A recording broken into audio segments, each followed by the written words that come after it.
আসসালামু আলাইকুম। আজকে আমরা পাইথনের ২৪তম ক্লাসে চলে আসছি।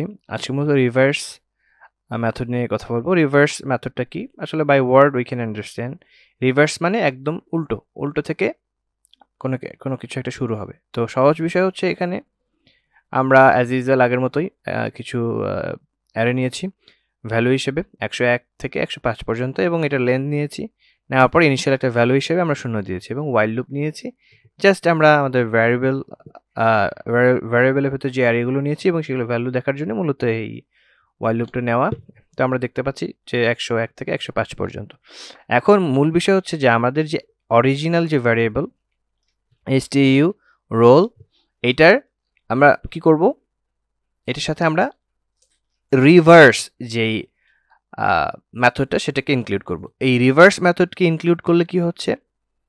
ও আসলে যেই ভ্যালুগুলো আমরা ১০১ থেকে ১০৫ পর্যন্ত দেখলাম, এটাকে জাস্ট উল্টোভাবে সে রিপ্রেজেন্ট করবে। মানে ১০৫ থেকে ১০৪, ১০৩, ১০২, ১০১ এভাবে যাবে।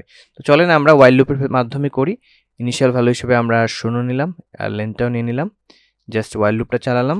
চালানোর পরে দেখেন ১০৫, ১০৪, ১০৩, ১০২, ১০১ এভাবে রিভার্সলি মানে উল্টোভাবে যে আমাদের ভ্যালুগুলো কি হলো?